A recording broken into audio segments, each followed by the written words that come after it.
नमस्कार दोस्तों। स्वागत है आपका मार्केट मोस्ट इंडिया के आज के अंक में। चलिए देखते हैं कि निफ्टी की चाल शुक्रवार को किस तरह थी और सोमवार यानी 10 मार्च को किस तरह से रहने की संभावना है। शुरुआत करते हैं एनएसई के वेबसाइट से। तो निफ्टी 50 ने देखिए कल एकदम मार्जिनल बढ़त और वो भी एडजस्टेड क्लोजिंग है। एक्चुअल अगर आप देखेंगे ग्राफ पे तो ये नीचे ही था निफ्टी। तो निफ्टी ने क्लोज तो निगेटिव दिया लेकिन वेटेड एवरेज जो क्लोजिंग होती है उसके कारण ही हमको हल्का पॉजिटिव में नज़र आ रहा है। निफ्टी बैंक में निगेटिव में था और निफ्टी मिड कैप सिलेक्ट भी निगेटिव में क्लोजिंग दी। तो मार्केट में बेसिकली निफ्टी की हल्की फुल्की क्लोजिंग पॉजिटिव में, लेकिन निफ्टी बैंक और निफ्टी मिड कैप सिलेक्ट जिसमें एफआईआई ज़्यादा एक्टिव हैं ये दो बेसिक इंडाइसिस में, उसमें हम निगेटिव में ही क्लोजिंग देख रहे हैं। ग्राफ देखेंगे तो देखिए निफ्टी ने शुरुआत की 22,500 से और उसके बाद थोड़ा अप डाउन करने के बाद एक नैरो रेंज में ही चलता रहा पूरे दिन। तो लगता यह है कि एफआईआईज कोई सेल के बहुत ज़्यादा मूड में भी नहीं थे, लेकिन डीआईआईज भी बाइंग के बहुत ज़्यादा मूड में नहीं थे। हम देखते हैं किसने कितना खरीदा बेचा। तो देखिए एफआईआईज ने कल 2,000 करोड़ के आसपास की सेलिंग की, जो कि काफ़ी कम है उनके हिसाब से। और डीआईआईज ने भी सिर्फ 2,300 करोड़ की बाइंग की, बहुत ज़्यादा बाइंग नहीं की कल डीआईआईज ने भी। एफआईआईज ने इंडेक्स फ्यूचर्स में देखिए तो सिर्फ 300 पौने 300 करोड़ की सेलिंग की। 177 करोड़ जिसमें निफ्टी के हैं, 22 करोड़ लगभग 23 करोड़ समझ लीजिए निफ्टी बैंक के हैं और लगभग 100 crore Nifty mid cap select में है। मतलब तीनों सेगमेंट जहां एफआईआईज एक्टिव होते हैं उनमें सेलिंग की। अलबत्ता ये सेलिंग बहुत कम है। और एफआईआईज ने स्टॉक फ्यूचर्स में भी देखिए सेलिंग की, जो कि अमूमन नहीं देखने मिलता। अगर आप पिछले कुछ दिन देखें तो एफआईआई स्टॉक फ्यूचर्स में हमेशा बाय करते हैं, ये देखिए। और लगभग 2,500 करोड़ के आसपास का इनका आंकड़ा होता है, ये देखिए 2493, 2763, ये 842 इस दिन बहुत कम था, 1676। तो बेसिकली देखिए एफआईआई स्टॉक फ्यूचर्स में बाय करते हैं, इंडेक्स फ्यूचर्स और इक्विटी में सेल कर रहे हैं। कल इन्होंने थ्रू आउट सेल किया, इक्विटी में सेल किया, इंडेक्स फ्यूचर्स में सेल किया, स्टॉक फ्यूचर्स में भी सेलिंग की। इंडेक्स फ्यूचर्स में भी देखेंगे तो नेट नेट तीनों में भी सेलिंग की। तीनों मतलब निफ्टी 50, निफ्टी बैंक और निफ्टी मिड कैप सिलेक्ट में। तो एफआईआई का स्टांस चेंज होता हुआ नजर नहीं आ रहा है, लेकिन एफआईआई फुल बाय के मोड में ऐसा भी नहीं नजर आ रहा है। अच्छा, डीआईआई भी फुल बाइंग के मोड में ऐसा भी नहीं नजर आ रहा है। तो कुल मिला के कॉशियसली ऑप्टिमिस्टिक स्टांस जिसे कहते हैं वो मुझे नजर आ रहा है इंस्टीट्यूशंस का इस मार्केट में। ऑप्शन चेन देखें तो हम 13 मार्च की एक्सपायरी देखेंगे। तो 13 मार्च की एक्सपायरी देखिए 22,550 के आसपास की क्लोजिंग, यानी 22,550 एट द मनी। तो यहाँ देखिए कॉल साइड में सबसे ज़्यादा ओपन इंटरेस्ट नज़र आ रहा है 23,100 पर, 23,000 पर और 22,800 पर। सबसे ज़्यादा कॉल राइटिंग नज़र आ रही है लेकिन 65,900 कॉन्ट्रैक्ट्स की 22,800 पर। सेकेंड हाइएस्ट कॉन्ट्रैक्ट्स नज़र आ रहे हैं 21,609 पर, यानी 23,100 पर। तो फिलहाल के लिए 22,800 एक रेजिस्टेंस नज़र आ रहा है कॉल साइड में। सपोर्ट की अगर बात करें तो सबसे ज़्यादा ओपन इंटरेस्ट नज़र आ रहा है 22,300 पर, 1,11,540 कॉन्ट्रैक्ट्स का। और सबसे ज़्यादा पुट राइटिंग भी नज़र आ रही है वहीं पर 64,000 कॉन्ट्रैक्ट्स की 22,300 पर ही। तो 22,300 से लेकर 22,800 की ये रेंज इस एक्सपायरी के लिए हमको नज़र आ रही है। चार्ट्स पे चल के देखेंगे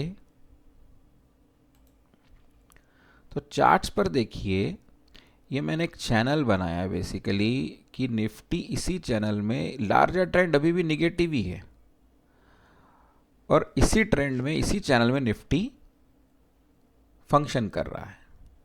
लेकिन पिछले 5 दिनों से आप देखिए तो देखिए कि ग्रीन कैंडल्स बनती आ रही हैं पिछले 4 दिनों से, यानी ट्यूसडे, वेडनेसडे, थर्सडे और फ्राइडे की। कल की क्लोजिंग बहुत ज़्यादा अच्छी तो नहीं है, लेकिन पिछले 4 दिनों में देखें तो ग्रीन कैंडल बनाने में कामयाब हुई है निफ्टी। अब आगे क्या करेगा, तो निफ्टी को आगे के ट्रेड्स कहाँ हैं, क्या करें और निफ्टी आगे कहाँ जाएगा, ये समझने के लिए एक दूसरे चार्ट पर चलते हैं, एक दूसरे टेबल पर चलते हैं। ये टेबल देखिए ये टेबल पिछले हफ्ते यानी 3 मार्च से लेकर 7 मार्च तक निफ्टी, डाउ जोन्स, नैस्डैक और एस&पी का कंपैरेटिव जो मूवमेंट थी उनकी, उनको मैप करता है। तो आप निफ्टी देखिए, निफ्टी 3 मार्च से लेकर 7 मार्च तक 22,119 से 22,552 यानी 400 अंक की, लगभग 430 अंकों की बढ़त लेकर बंद हुआ, यानी लगभग 2% आप समझ लीजिए, 1.8 1.9%। डाउ जोन्स अगर देखेंगे तो 3 मार्च को ये 43,191 पर था और 7 मार्च पे 42,801, यानी लगभग 400 अंकों की गिरावट, यानी 1% के आसपास की गिरावट यहाँ नजर आ रही है। नैस्डैक में भी आप देखेंगे तो 18,350 से नीचे आकर 18,196 यानी लगभग 18,200 के आसपास की क्लोजिंग दी, यानी 150 अंकों से ज़्यादा की गिरावट, यानी वो भी लगभग 1% से आसपास। S&P 500 में देखेंगे तो 5849.72 यानी लगभग 5,850 से लेकर 5,770 यानी लगभग 80 अंकों की गिरावट। तो तीनों ब्रॉड इंडाइसेस जो हैं, या तीनों यूएस मार्केट के जो मेजर इंडाइसेस हैं, इन तीनों में 1% या उससे आसपास की गिरावट नज़र आ रही है, जबकि हमारा मार्केट ऊपर जा रहा है लगभग 2% के आसपास। तो ये दिखा रहा है कि एक तरह का डिस्कनेक्ट नज़र आ रहा है अभी डाउ जोन्स और मतलब बेसिकली यूएस मार्केट से और इंडियन मार्केट्स में। पिछले हफ्ते ही अगर आप देखेंगे तो ट्रम्प के टैरिफ्स या डॉलर इंडेक्स या क्रूड का नीचे जाना, डॉलर इंडेक्स का भी नीचे जाना, मतलब ये सारी चीज़ें तभी हुई और इसका असर या इसका जो बेनिफिट है वो इंडियन मार्केट्स को नज़र आ रहा है, इंडियन मार्केट्स को होता हुआ नज़र आ रहा है, जबकि यूएस मार्केट को इन चीज़ों का नुकसान होता हुआ नज़र आ रहा है। तो कुल मिलाकर सिनेरियो कुछ ऐसा बनता हुआ नज़र आ रहा है जिसमें इंडियन मार्केट्स को बेनिफिट मिल रहा है लेकिन यूएस मार्केट्स को नुकसान हो रहा है। तो अगर यही सिलसिला आगे जारी रहा, यानी टैरिफ का कंटिन्यूएशन, यूएस डॉलर इंडेक्स का नीचे गिरना और क्रूड भी फिसलता रहा, तो हो सकता है हमारे मार्केट्स ऊपर जाएं और यूएस के मार्केट्स नीचे आए, यानी कि एफआईआईज अपनी खरीदारी यहाँ रखें या बिकवाली कम रखें। इसीलिए मैं आपको कह रहा था कि ये एक टेबल इंपॉर्टेंट है। हम लौटते हैं चार्ट्स पर और हम चलते हैं सीधा 15 मिनट के चार्ट पर। और 15 मिनट के चार्ट पर अगर हम देखेंगे तो ये निफ्टी के लास्ट फ्राइडे की मूवमेंट हमको नज़र आ रही है। और यहाँ देखिए,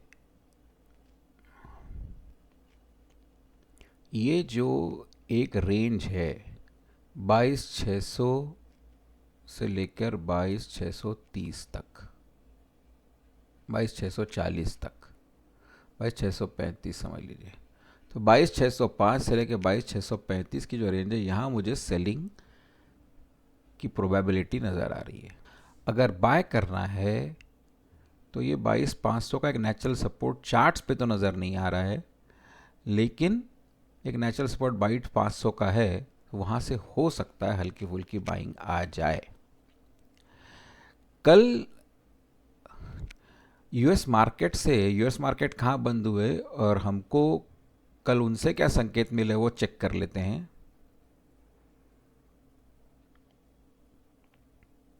तो देखिए, यूएस मार्केट्स कल 0.45% डाउ, 0.63% नैस्डैक और 0.46% S&P फ्यूचर्स बढ़त के साथ बंद हुए। तो तीनों में मॉडरेट सी बढ़त, हम तीनों इंडाइसेस में यूएस मार्केट्स की मॉडरेट सी बढ़त दिख रही है यहाँ पर।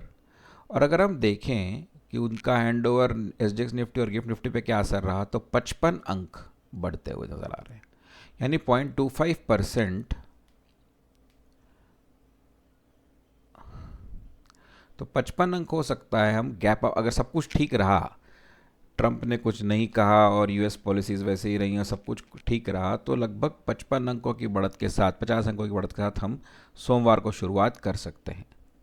तो चार्ट्स पे अगर हम चेक करें इसको, तो लगभग हम फ़िलहाल की जो क्लोजिंग है 22,530-35 के आसपास की, उसके ऊपर यानी 22,580, लगभग हम 600 के आसपास ही खुलेंगे।